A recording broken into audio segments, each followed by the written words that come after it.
It began as a twisted game of hide and seek. Sarah, I can't breathe, babe. That's on you. Sarah, I can't breathe. But there were no winners in this game when a hiding spot becomes a death trap. Sarah. For everything you've done to me. Sarah. You. Were detectives looking at a terrible accident or a cold and calculated plan? So I was like, okay, well, I'm gonna joke with you and I'll zip you up and make him, squirm a little bit, whatever it is. But then I fell asleep. We're taking you through all the twists and turns from beginning to end. Will the jury find the defendant? I'm Elizabeth Millner, and welcome to this episode of Female Criminals. Winter Park, Florida. That's where we meet this week's female criminal, Sarah Boone. Sarah Boone was born in October of 1977 in Atlanta, Georgia. By the time she was 3 years old, she would call Florida home. In her early 20s, she meets the man of her dreams. I met her in the late 90s. His name is Brian Boone, and by the early 2000s, the two exchange I do's. Soon after, the couple welcomes a baby boy. Sarah and Brian spend 13 years as husband and wife before their marriage unravels. The two go their separate ways, and their divorce is finalized in 2017. The Boones keep things cordial for their son's sake, splitting custody 50-50. It's not long before a new man comes into Sarah's life. It was strange how quickly we hit things off and had so much in common, and I never thought that he would be interested in someone like me, and I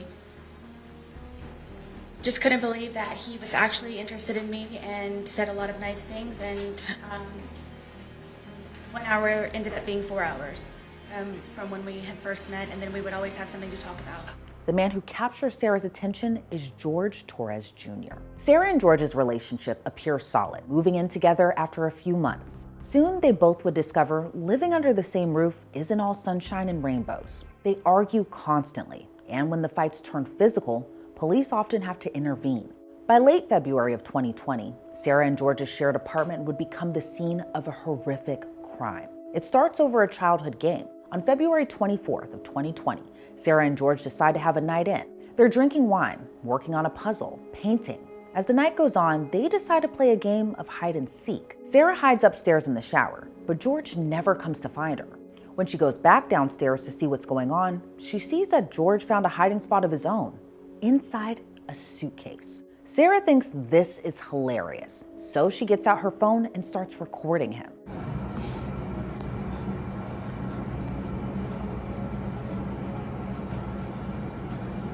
Sarah gets tired and heads to bed. She figures if George can get himself into this suitcase, surely he can get himself out of it. The following morning, a 911 call is placed to Winter Park Police. Is this a police or medical? My boyfriend is dead. Okay, send the line for the fire department. Do not hang up. Great. Now tell me exactly what happened there. My boyfriend and I were playing last night, and I put him in a case and we were playing. And Okay. like kind of hide and seek kind of thing. So I fell asleep and I woke up and he was dead in the suitcase. So I don't know what happened. I don't know what happened. Deputies rush to Sarah and George's apartment. Fire rescue is already on scene, but there is no saving George. You call it? What time did you call it? I got a time for it. Hello there. Okay. You live here? Yes. Okay, I'll talk to you. We gotta get some information from I the know. fire That's department. the property manager. I don't know if I should go tell him really quick or We'll just so he take knows care what's of going that. on. Where is he at? And he wants that way. Oh, don't worry about that. We'll take care of that for you, okay? By this point, it's too early to tell what caused George's death. A medical examiner needs to conduct an autopsy. Deputies speak with Sarah, who seems to be in disbelief. What's going on? So I just got here, so fill me in. No problem. Like, Yeah, he and I were putting a puzzle together. We've been doing some artwork together. You are putting a puzzle together? Yes, we have a puzzle that we started in there. Okay. We've been doing art, trying to take the stuff off the wall to make new art put up there, like having a good time with one another. But we're drinking. We had a bottle of wine last night. Okay. So then it's like, we decided to play hide and seek, right? Okay. So he gets in the suitcase, okay? Who is this guy? That's my ex-husband, my former husband. How did he live here with you guys? No, I called him over here. Okay, okay, I didn't know what to do. okay, I didn't know what to do. okay. So then he came over here. Here, let's talk in private, okay? I called you guys.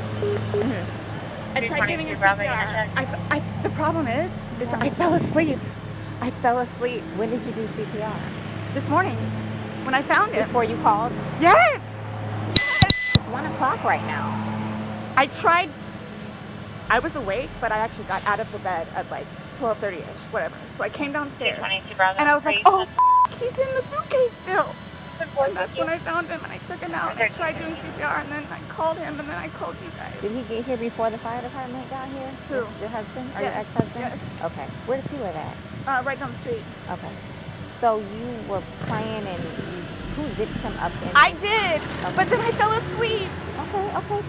You're okay. I wasn't here. I'm just trying to figure out what happened. I fell asleep, so I don't know if he suffocated or like had an aneurysm or a heart attack or what. What kind of medical conditions does he have? None that I know of. Nothing that you know of. None you that didn't I take know any of. medicine No. last night? No. No medicine. All we had was a bottle of wine.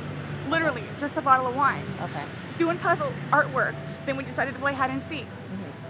That's all that happened. So how long were you doing CPR on him prior to you calling 911? You tried that all morning? Yes. Okay. And then I called him while I was doing CPR. What time did you start? Probably, you give me a rough ballpark. Here, let me fill this deputy in, okay? Please, may I have my Dr. Pepper? I am so cotton mouth right now. Just give us a second, okay? May I have my Dr. Pepper? It's on the counter. I can't remove anything from out of the house. I'm so thirsty. Like, I'm making Here, I want you to sit down because I don't want you passing out. This is probably a lot for you to deal with, I need right? Sit. May I have some water? Just water. I can get you some water, okay? Just, I want you not on your feet because I don't want you passing out on me. I need water. Sarah's in shock. Her ex-husband Brian, who is now on scene after trying to get a hold of her regarding their son, he speaks with deputies. I started calling like 11:30, called every half hour or so, and then finally got a hold of her at 12:49, which is when she told me what was going on and if I'd come over here, so I came over. She called at 12:45. Yeah, okay. Or 12:49. 12:49. Got over here, told her she needed to call 911, get somebody over here, and then basically she said she needed to go outside, have a drink and a cigarette. I walked back out the house because I didn't really want to Who be called? in there. Did you call or did she call? Well, I called. She called me back when I was on my way to make sure I was coming over. But I called her Give me 1 initially. second, okay? Okay, so she called, you get over here. Well, I called her first. Okay. Trying to find out if she's going to be so she told me everything that's going on. I got my stuff together, put the puppy up in his crate. When I was starting to drive over here is when she called me to make sure I was coming, and then I got over here right after Did you that. go inside and see and then? I walked inside the front. I didn't see the little front tile area. Come on, step this way. I saw legs. I just didn't really want to be in there around it, so I told her. Well, just for the sake of the crime scene, I want to know if I were to find your footprint, it would be because you went this far into the house. So did you actually make entry past the threshold? I don't think I ever made it to the carpet. I think it was just in that. I've been over here before. Right, so, right. Yeah. But no, I don't think I stepped past that tile area. Okay. So I don't think I touched doorknob. I don't think I touched anything in the kitchen. I don't know if that really matters. Yeah. Okay, so that's pretty much the gist of what you have. Well, sit tight for us. We're going to make a few phone calls, and then we'll go from there. Do you know if he has any medical issues or? I don't. Okay, but you've met him before? I've met him before, yes. Okay. Yes, they've got a whole fun history. Oh, really? Oh, yeah, you guys have called over here quite a few times. For the two of them? Yeah, he's been arrested, like, I think 5 times for violence against her, so. Really? Okay, I'm not familiar with, I haven't been here personally. So they have he's currently on parole because of it, so. Because of domestic violence with her? Yes. Oh, okay. Yes, from last time. He got, whatever it's called, retrial something or other. He had to go to a domestic violence class. Okay. I know he was doing it at a parole officer, stuff like that. But I mean, like, every time she'd have him arrested, the next day she was trying to get him bailed out of jail. So. Sarah insists that when she went to bed, George was still alive. Tell it to me again. You guys were playing last night, drinking a bottle of wine. Putting puzzles together, doing artwork. Doing puzzles, artwork. Okay. Had a bottle of wine and then decided to play hide and seek. So he What time was that? Do you remember? I mean, I know that I was in bed probably by like what, 12:30? Okay. Well, I went upstairs at least, and I fell asleep. Okay. forgetting that he was in the suitcase. So you guys suitcase. were playing the hide and go seek. Yes. And at some point you put him in the suitcase? No, he got in the suitcase. So okay. he thought it would be funny to be put in the suitcase. So I was like, okay, well, I'm going to joke with you and I'll zip you up and make him, squirm a little bit, whatever it is. But then I fell asleep. I fell asleep. Where was the suitcase? Right where got it in is. it. Right down there? Yes. You zipped him in there? Yes. Thought he would be funny, a little joke? It was. We both were laughing about it. Okay. And then I fell asleep. Where did you fall asleep at? Upstairs. In your bedroom? Yes. Okay. Totally forgetting that he was in the suitcase still. Okay. And then you came back downstairs? This morning, or this afternoon, yes, when I got up. What time? 12:30-ish. I was awake, but I totally forgot that he was in the suitcase. He can tell you there's a lot of things that we have been going through. Jobs. Yeah, he did tell me. Life, all that good stuff. So I just totally forgot. So you began to do CPR on him? Yes. Yes. About what gurgled, time this morning like did you start doing that CPR? No, it was the afternoon. It was afternoon because I was awake. But then I finally decided to come downstairs at like 12:30-ish, whatever it is. And I was like, I forgot he was in the suitcase. And he wasn't moving. Nothing was happening. So I unzipped it, took him out and started doing CPR on him. He was on his way over here. I called you when he got here. Once he got here, you called us? Yes. Okay. And air was coming out and he was gurgling, but I could just tell by looking at him. But you knew how to do CPR? You were doing that on your own? Yes. Okay. And then the person that was on the phone with me also, I counted with him doing. And he's got no medical? He doesn't take any medication? I don't know. I don't know medical-wise. I know he doesn't take any medications whatsoever. Okay. The only thing, like I said, I don't know if alcohol had something to do with it, but we had a bottle of wine. Okay. Sarah clearly knows how bad this looks. She starts to get anxious about how George's family will react. I'm afraid for my life. I want you to know that. I am afraid for my life. His family have never liked me. I'm the blue-eyed white devil, is what they call me. So they've never liked me. They've never taken me in. They've never accepted me, I'll put it that way. Have you called any of them? We talked to his daughters yesterday. No, I mean, about this. Does No. anyone know? Okay. That's so no one's going to know until we will be making that notification. So they're going to kill me. Okay, well. Do they live local? Yes, they're down the road. They're going to kill me. His kids are going to kill me in Philadelphia. They're going to kill me. This was not intentional. Okay. And they're not going to understand that. They're not going to accept it. We're going to do a thorough investigation and we will definitely make sure that you don't feel scared when we leave here, okay? Right away, investigators noticed that the evidence isn't exactly lining up with Sarah's story. When the autopsy report comes back on George, it's clear she has a lot of explaining to do. She agrees to sit down with police for a formal interview. We were informed of some injuries that he has by the doctor. So so he's got scratch marks to his back. I know what that's from. Okay. And it's called a contusion. Do you know what a contusion is? So basically you're getting hit and then you get a mark from it.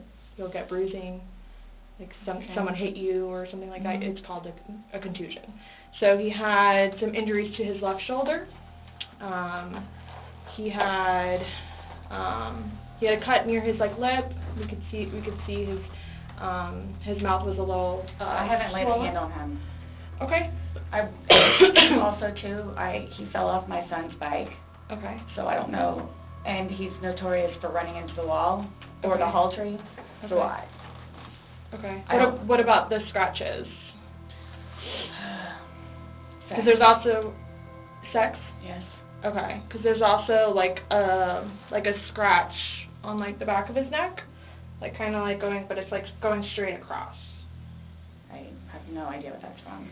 And they're all recent. They occurred recently. It wasn't something that occurred post or that occurred a week ago or 2 days ago, 3 days ago. They definitely occurred, the night leading up to when he was. In all honesty, we have not gotten into it.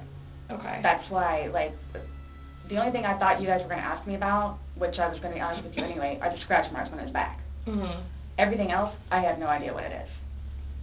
No idea what it is. Nonetheless, I've had my son over the house too, so. Well, your son was there when? When was he last there? Oh gosh. To my week? understanding, he was there like last Tuesday. I don't know if it was Tuesday, but yes, he was there last week, so. Well, we're talking about Sunday. Yeah. We're just talking about what occurred Sunday. Because like I said, the injuries they occurred within that time period. So you're talking about day before yesterday? Sunday leading into Monday. You called us yesterday at 1, but the incident, you guys were painting and stuff the night prior. Correct. So we're talking about Sunday and then into Monday. I'm thoroughly confused because we had a good time sitting on the back porch having wine and smoking a couple of cigarettes and then decided to go inside and literally paint, do puzzles, and play and listen to music. That's why nobody got out of sorts. This is what's mind-blowing to me. Like, I have no clue. Nobody laid a hand on anybody. He also had, like on the left side of his forehead, he had basically bruising, and on like his head and his skull. I have no idea. As if something hit him. I considered have not force touched him. trauma. I have not touched him. I have not touched him. Sarah fully cooperates with the investigation. She agrees to DNA swabs and even hands over her phone. But what investigators discover in her photo library leaves them speechless.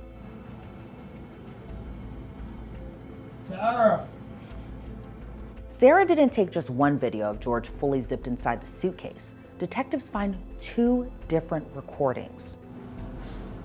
Sarah.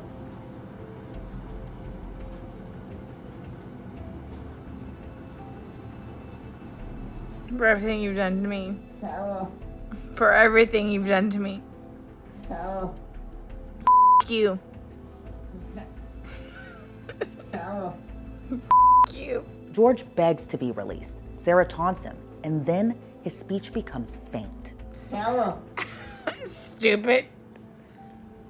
Sarah. That's my name. Don't wear it out. Sarah. I can't breathe, babe. Seriously. Yeah, that's when you do when you choke me. Sarah. Sarah.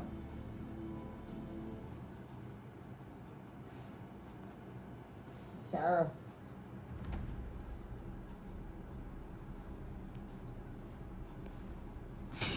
Sarah, I can't breathe, babe. That's on you.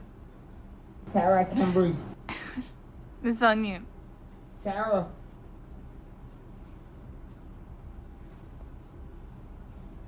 Real ransom. I want to get video for it extra. Because I got this. Sarah. Real ransom. Sarah.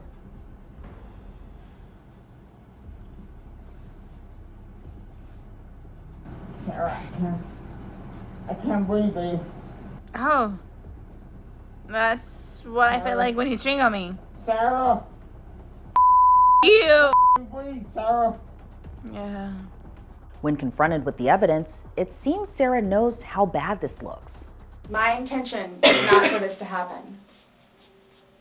I am sick about it. I've never done anything like this before in the past. I am sick. Especially with that. I thought I couldn't sleep last night. I don't know. Well, here's the thing. You tell us the last night, you vividly remember this when you told us last night, that he was laughing, you were laughing, you put him in the suitcase, he has 2 fingers sticking out, and you go to bed. Now we see something totally different, and it actually shows you upset and, again, using derogatory terms to him when he's begging for his life to get out of that suitcase. So what my thing you is say that we're assuming, we're not assuming, but we're the telling finger, you what's on there. so it just happened to be that whenever I was videotaping or doing whatever else it was, just happened to not have that in it. Okay. And you also, in the video, you can't see any holes. There's nowhere in that where the zipper separates and you can see a hole. If there's a hole, he's pushing on it, begging you to get out. We should probably see that hole that He you're essentially talking would have about. been able to get out. Huh. Alcohol. Based off what you're telling us, he should have been able to get out. Okay. But the video shows him attempting to get out, begging to get out, and he can't. So that's just what we're trying to figure out. I don't know if maybe you had too much to drink, you zipped it up all the way, and then, you know... I did not zip it up all the way. Okay, well... I did not zip it up all the way. This is horrific, okay? Horrific. It is terrible. Yeah, so horrific. I don't think I'll ever be right because of this. Ever be right. Dealing with everything else that I have in my life, personally. And then this, whom I loved, it was not intentional. I will put my hand on the Bible. It was not intentional. I would not do that to him nor anyone else. But investigators aren't convinced she's as innocent as she's making herself out to be. How did you not intentionally go to bed? You said you went upstairs and got into bed. That's intentionally going to bed. Waiting for him. And he doesn't come, but you don't go down to check on him. So I happen to go to sleep. When I say go to sleep, and what do you normally do when you go to bed? Do. What do you normally do when you go to bed? What do you mean? What is a bed for? Going to sleep. Right. So you go to but bed obviously to do what? You can tell too that, like, I've been drinking also. You go to bed to do what? Okay. You kept telling us, hey, I wasn't intoxicated. I wasn't this. I wasn't that. Being drunk and intoxicated, which, yes, you can tell that I had been drinking, but... Okay. So if you weren't intoxicated, then why would you ever leave somebody in a suitcase that's begging to get out, that's telling you they can't breathe? If I hadn't been drinking, you still think it would be the same thing? Where it's like, hop in, I'm going to go to sleep. I didn't kill him. You left him there to teach him a lesson? I didn't mean to leave him there. That's what I'm trying to tell you. You got up and walked away. How is that not intentionally leaving him there? Because I'm looking at the hole, knowing that it's there. He'll get out no problem. Because you don't. And then he doesn't, but you don't go check on him. You say you're up for 30 minutes, and he doesn't come up. You don't go down and check on him? I'm in the bed. You even moved. And off. You admit to moving the suitcase, like, over. So you roll it. You roll it over. Like, it's not like... I didn't want him to be like that. Don't... You didn't want him to be upside down? How do you even get upside down? Right. You guys are killing me right now. Why did you not let him out? It's just a simple question. To be honest with you, I mean... Were you punishing him? No. Just... Well, that's what you're saying in the video. This is what you got. This is what you make me feel like. See, and then it's all backfired on me. Like, it's all backfired on me. And I understand the severity of this. He's dead. It's awful, I know. Okay. It's awful. And I will tell you both this right now, too. I will never drink alcohol again. Okay. Like, I will never drink alcohol again. I don't care what it is in any way, shape, or form. But let's get back to this. What was the reason for leaving him when he's begging to be let out? I don't understand that. What I have a feeling was, and again, it's the whole time frame thing. I'm not asking a time frame. I don't care about a time frame. He's in the bag saying, I can't sleep. My God. And you say, you. When he... So, like, for, like, the whole few minutes that he was in there, like, Minimum 11. But yes, go ahead. It's a few. 11. Minimum. For the one video. Well, in between the two videos. Between the two minutes. videos? Okay. Yeah. So what was the question again? When he's begging for his life, telling you he can't breathe, let me out, and you say, you, why don't you just let him out? What are you trying to prove to him?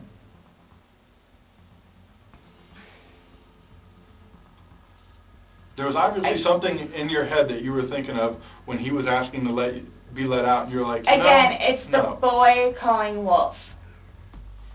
Okay, but where does this game end? You say this is a game, you got somebody in there. Obviously, like, the wrong way. So what was your intention for leaving him in there? And it's not fair. It is not fair. You guys are trying to, again, he's in there. Night, night. That's what happened. No. That's absolutely what happened. Intentionally. How's it not? You got up off the couch, walked up a flight of stairs, and got in your bed. thinking he was going to get out. And he didn't, and you still didn't go down and check And it's on the him. whole 30-minute thing that you guys are trying I to don't do. care about 30 whatever. minutes. It's like, for all I know, it's 10 minutes. He's begging for his life. He's begging for his life, telling you he can't breathe. I don't know what you want me to tell you. The walls are closing in on Sarah. After reviewing all the evidence, investigators are left with no other choice. All right, do me a favor, stand up. I need you to turn around, face the wall. Put your hands behind your back. Do you have anything in your pockets that I should know about? No. Okay. Why is this happening? Because George is dead. Not intentionally. We understand that. He's still dead. Well, we don't Someone really needs to understand call that. Brian, please. Okay. Or can I not make a phone call? You'll be able to make a phone call when we get you down to the jail. So You'll why be is this afforded- happening? So this was a trick. No, it's not No, a trick. not How's a it a trick. trick? So, I'm in here to ask you to explain a few things to us. And You were read your rights. your response to everything was basically, I didn't do it. intentionally. Doesn't matter. You're still there. Sarah is arrested and charged with second-degree murder, a charge that carries up to life in prison in the state of Florida. Why is she dancing? She pleads not guilty, and then her case grabs headlines across the world. The videos she recorded of George in the suitcase go viral, and she's dubbed the Suitcase Killer. It takes years for the case to make its way in front of a jury. That's partly because Sarah can't hold down an attorney. Some attorneys withdraw, citing irreconcilable differences. Others withdraw due to conflict of interest. During a September 2023 hearing, public defender Frank Bankowitz, who was attorney number 6, tells the judge he's tired of Sarah's verbal abuse. Judge, the letters that have been coming to your honor, the derogatory berating of my services in this case, I can't effectively represent her. She doesn't trust me. She calls me a dud, I think, a buffoon, on and on and on and on. And no one should have to endure that type of derogatory comments and expect to effectively represent someone, especially in a murder case. The judge scolds Sarah. She's getting really close to running out of options. But one thing I want to caution you about, if this becomes a problem on another court-appointed attorney, I'm going to look more closely at what the alleged disputes are. You have a right to a court-appointed lawyer. There are certain decisions a defendant gets to make in the defense of their case that are absolutely theirs, such as whether they go to trial or not, such as whether they testify or not. But there are many decisions in a case that a lawyer gets to make. And while you certainly have a right to consult with your lawyer and discuss with your lawyer, they don't automatically just do whatever you say. They use their professional judgment and experience and look at the evidence, look at the law, and do the best they can. But Sarah's representation drama continues for more than a year. So she begins to take matters into her own hands. She writes a number of long letters to one person in particular, Judge Michael Kranick, the new judge overseeing her murder case. In a handwritten 58-page letter from June 7th of 2024, Sarah Boone complains endlessly about how she perceives she's being mistreated by the justice system. Why can't I use my constitutional rights? Am I the only one who cares about the ongoing violations? Why can't I have a bond? Why can't I have all my medical records? Why can't I have all my digital evidence and discovery? Why can't I have all my paperwork, notes, letters, pictures, everything of mine returned by former attorneys? Why can't I speak to my investigator? Why can't I have any of my witness lists? Why can't I be treated fairly, lawfully, and be protected by the justice system? Sarah goes on to write that her public defender, Patricia Cashman, who is attorney number 8, simply isn't doing enough. She writes, "Why can't my attorney give me an honest answer? Why can't my attorney show me everything she says she has and finish reviewing for my case, but withholds from me after I ask repeatedly for and about? Why can't my attorney grant me access to anything I ask for in and about my case?" In one page, Sarah admits to walking out of her meetings with her attorney because of what she calls unwarranted, uninformative, unprofessional, snotty attitude. But Sarah says she's not the problem. 4 days after mailing the letter to the judge, Patricia Cashman files a motion to withdraw as Sarah's attorney. By this point, Sarah's trial date is inching closer and closer. However, weeks later, she does something shocking. In July of 2024, Sarah forfeits her right to any more court-appointed defense attorneys, leaving her with two decisions: pay for a defense attorney out of pocket or represent herself. Sarah chooses to go pro se, meaning she's now her own attorney.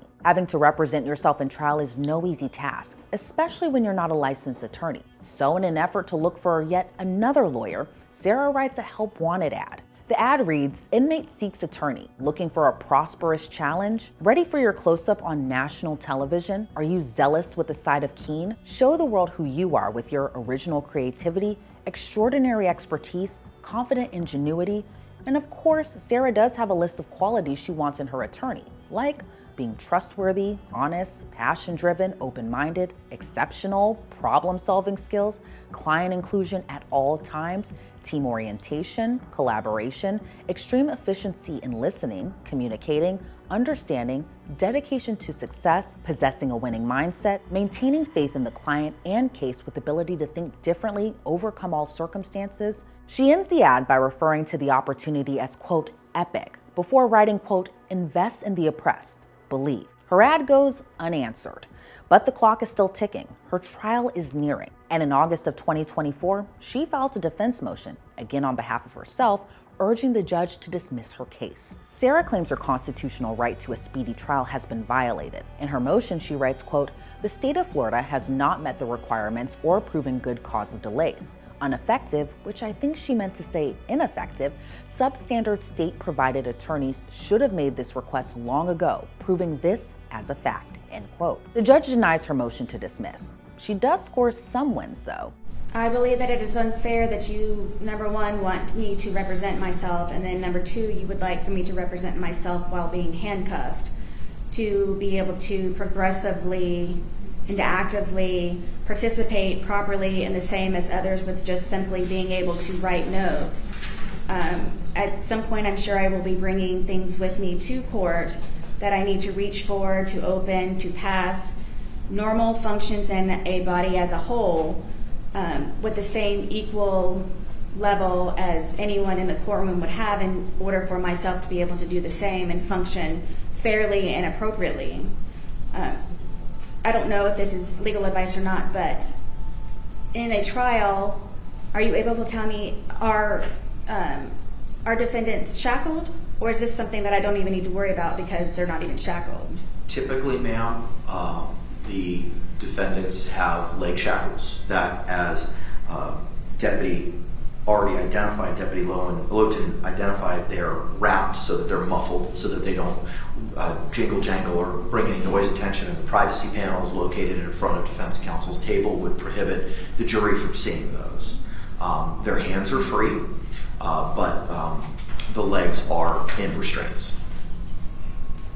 Thank you. Yes, I very much would like to be unhandcuffed just to simply take notes and function normally and equally, just for hearings and so on and so forth, which we have a lot scheduled futuristically.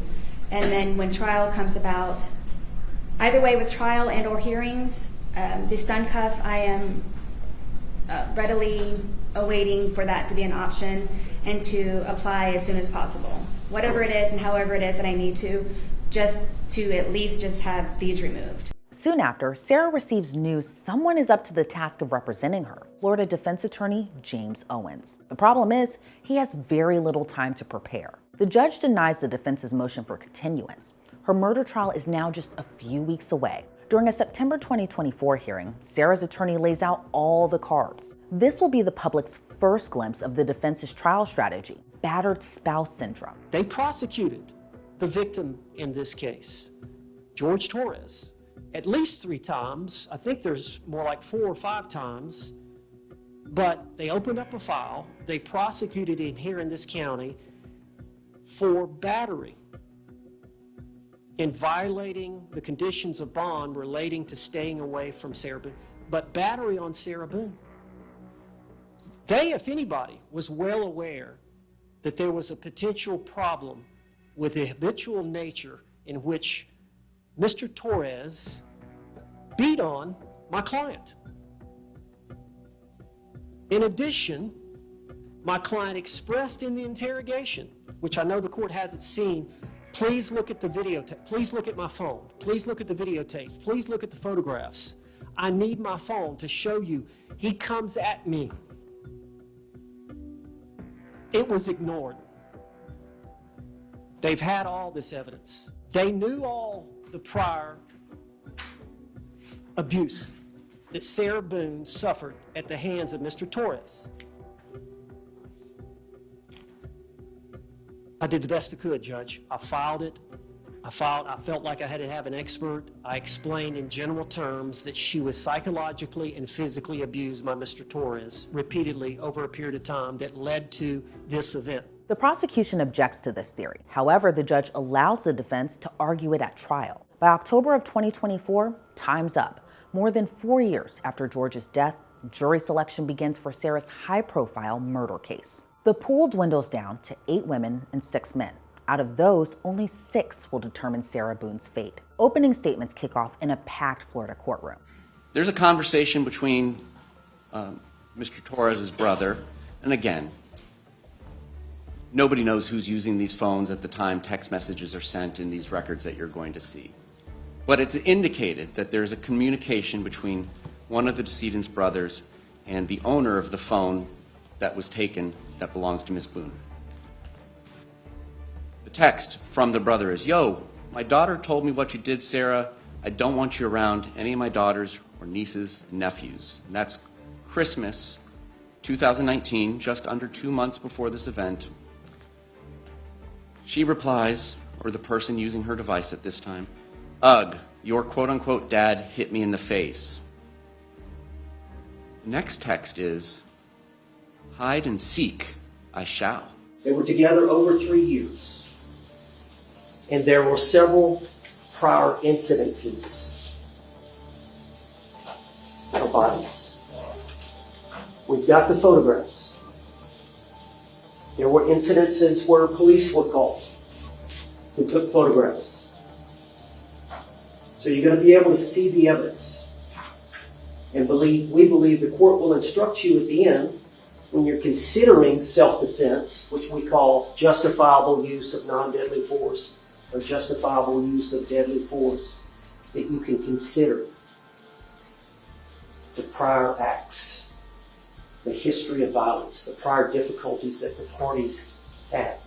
And considering her set of circumstances that she was faced with in making the decision to use reasonable force under the circumstances.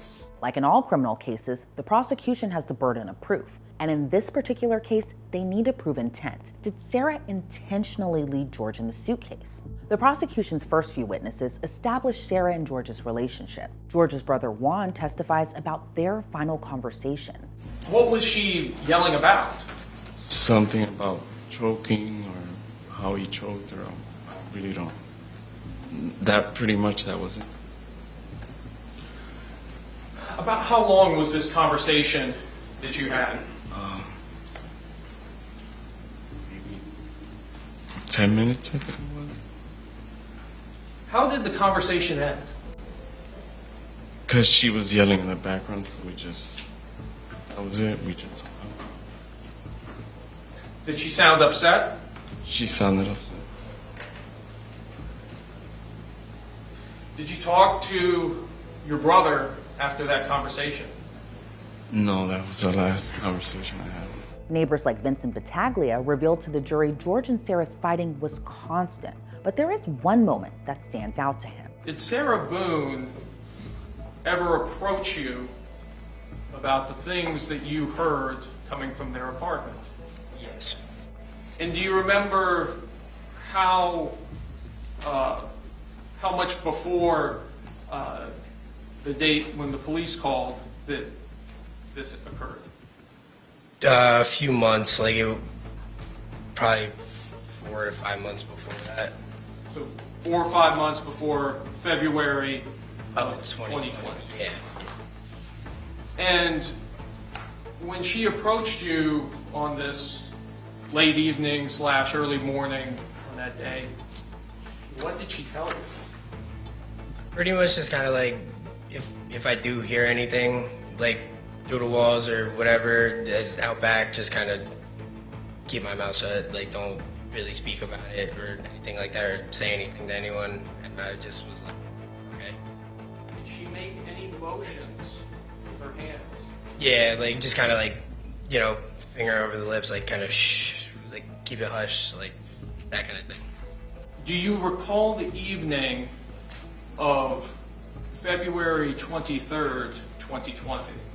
I do, yeah. And what about that evening sticks out to you? That sticks out to me from that night was literally just there was a very, very loud noise that I heard that was loud and powerful enough to shake my bedroom wall.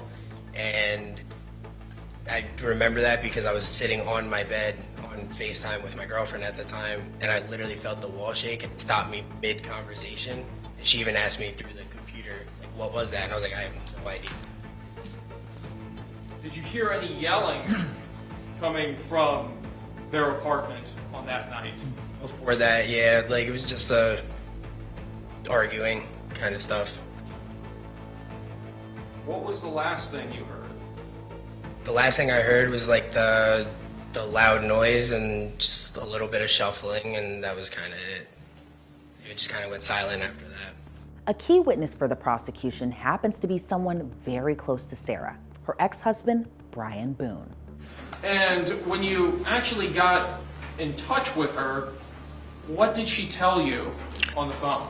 That George was dead, and if I would come over. Did she say what happened to him? I don't remember if she told me then on the phone or when I got there, but she told me they had been playing hide and seek and that she fell asleep.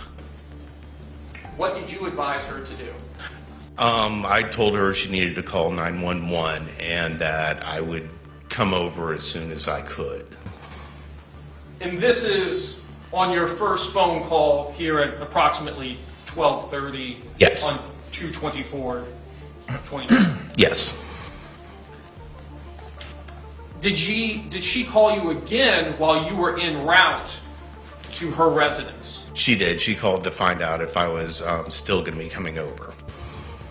And when you spoke with her while you were en route, what, if anything, did you advise her? I told her she needed to call 911 and told her I was on my way, but she needed to get somebody over there. Tell us what she told you when you arrived.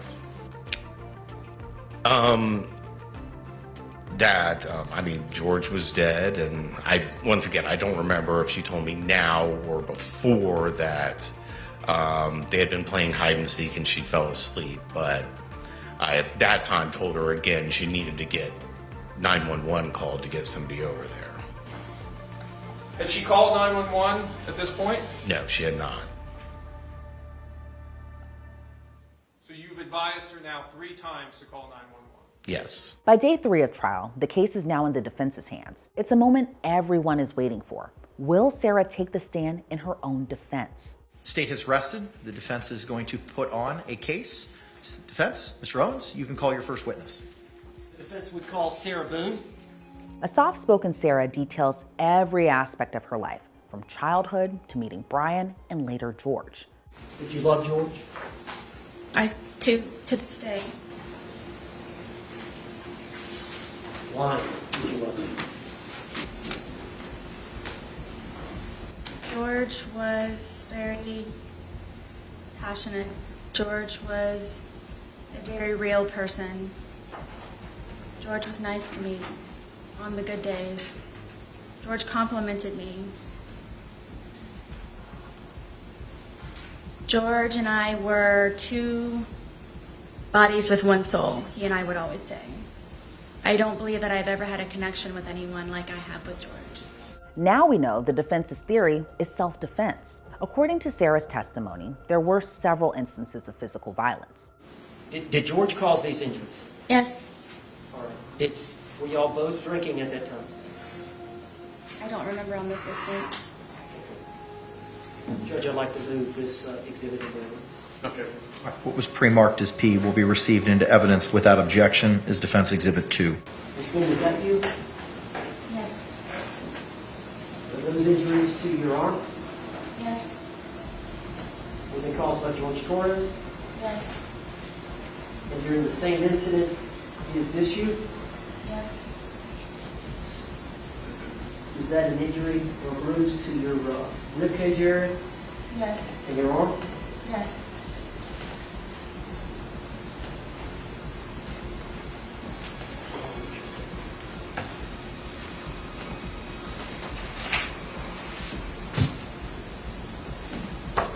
I'll show you identification, defense identification Q. See if you recognize that photograph.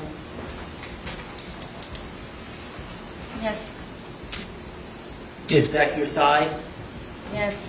Okay. You remember this incident? Yes. Can you tell the jury what happened? I wanted to take my dogs for a walk and get off of the back porch. Were you all drinking? Yes. And he was upset that I would rather go walk my dogs than sit there and continue to drink. So he slapped my thigh as hard as he possibly could and said that you're not going anywhere. And it was a good smack on my thigh. Is that a fair and accurate depiction of the woe that you suffered as a result of Jorge Torres slapping you on the thigh? Yes.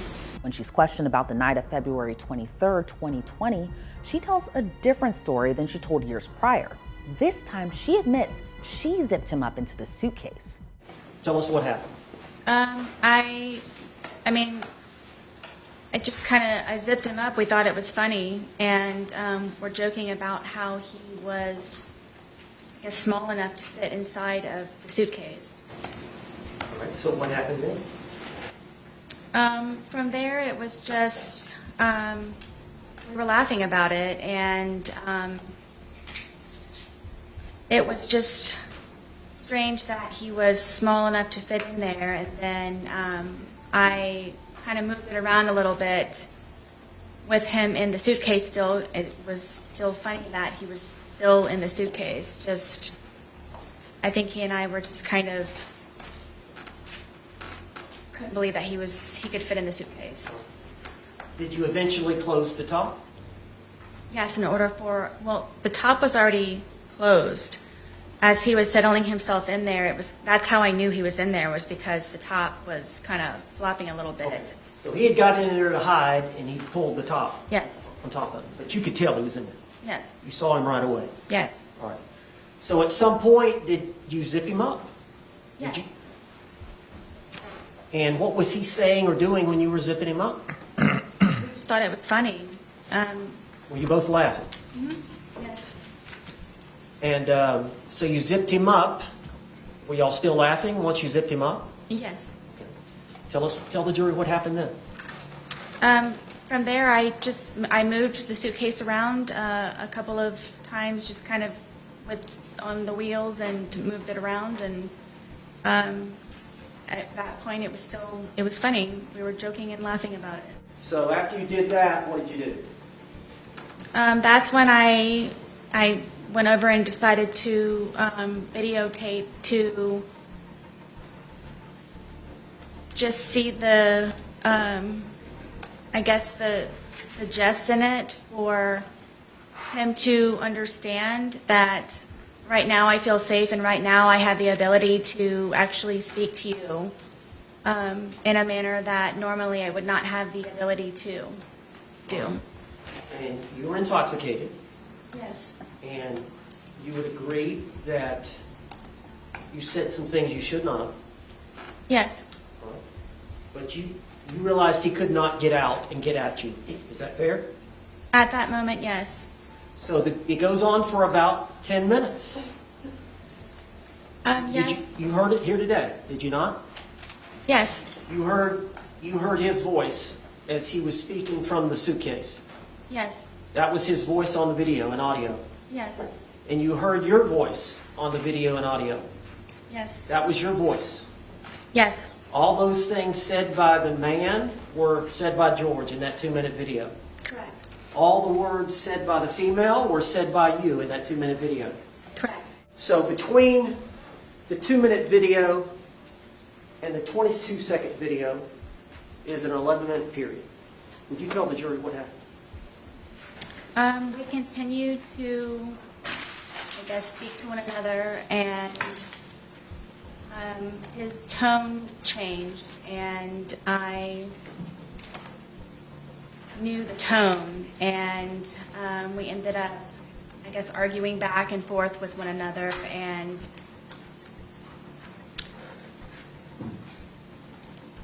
it was the things that he was saying very much frightened me, and cursing at me and threatening me. And did he want you to let him out of the suitcase? I'm sure so. Go ahead, tell the jury. And it just got very heated very quickly, and he continued to push on the suitcase. And my fear was that he was going to break out of the suitcase, knowing that it was a broken suitcase. And his hand started to come through. His hand started to come through this way. And so I shook the suitcase. Trying to get his hand to go back in, shaking it, and telling him that, please stop doing this. Please stop doing this to me. Please stop doing this to me. So his hand actually got out of the suitcase? Yes. And you went to the suitcase? Yes. And shook it? Yes. Did that force his hand to go back in? No. So you're shaking it. Were you shaking it to try to get the suitcase, his hand back in? Yes. How long did you shake it? I don't know. But his hand was still out? Yes. Was he trying to get out? Forcefully, yes. Was he angry at you? Yes.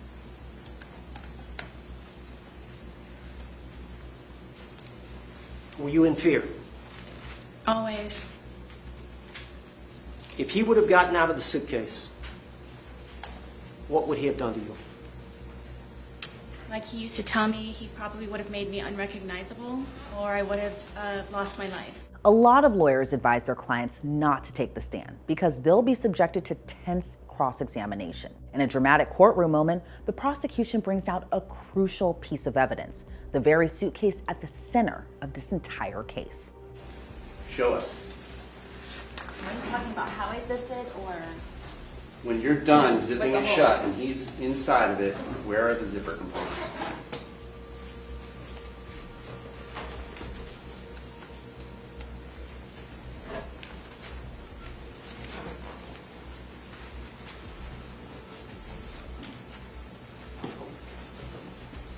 Just tell me where it's at. I mean, it was the corner. I mean, the corner was kind of open. I mean, it's not.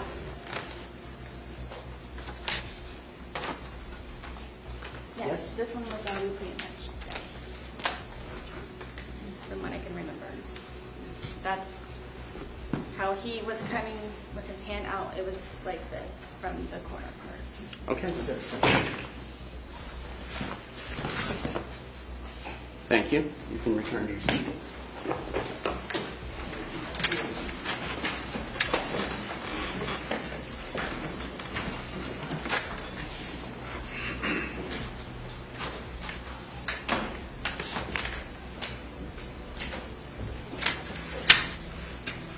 Did you ever change the position of those zippers once you put it in that position? I did not. Did you do anything to help him escape from the predicament that you zipped him up in? No. No other questions? A case 4 years in the making has now come down to a trial that lasts less than a week. In their final argument to the jury, the prosecution focuses on the night of February 23rd, 2020. This is the box where Jorge Torres was killed.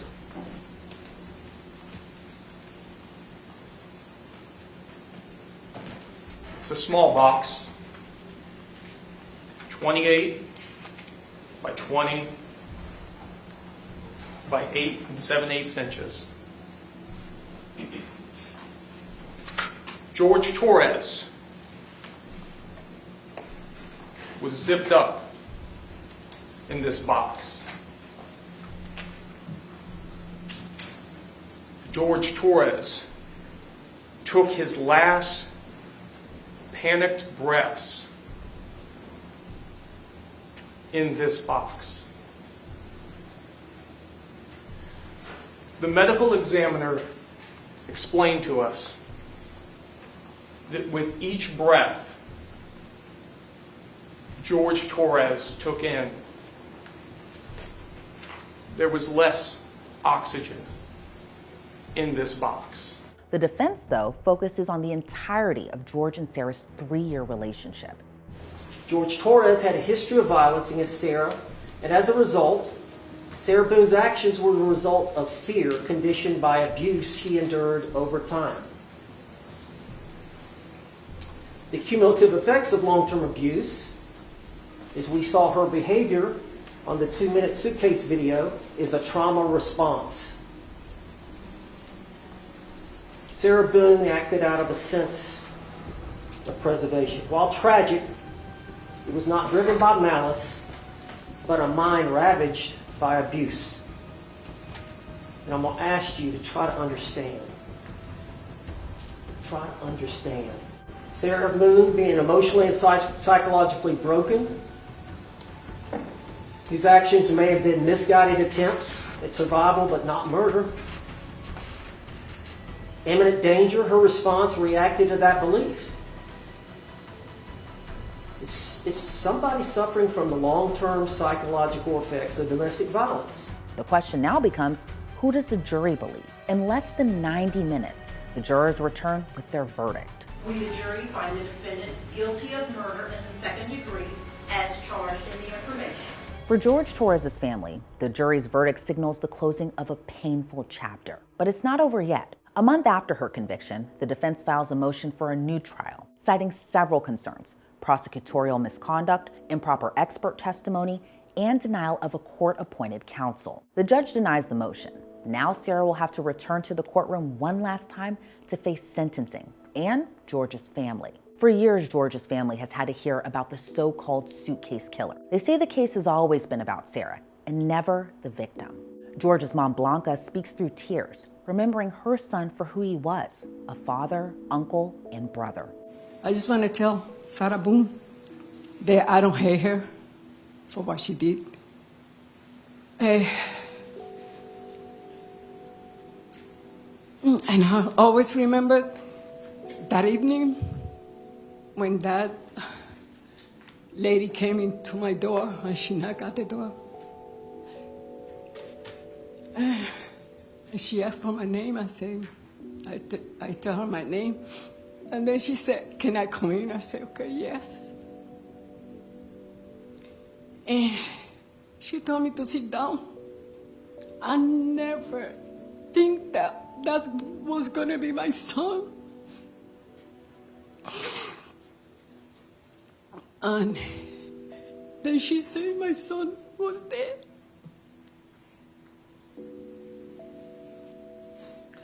Since that day, I can't sleep. George's sister, however, has choice words for Sarah. I just want to make it clear that George deserves justice. As far as my other brother and Sarah deserve to rot in jail.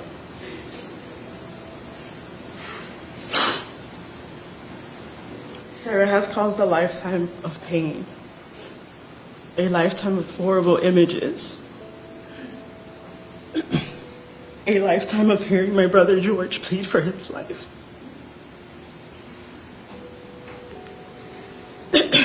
This is just this moment for all of you. For me and my family, it's forever.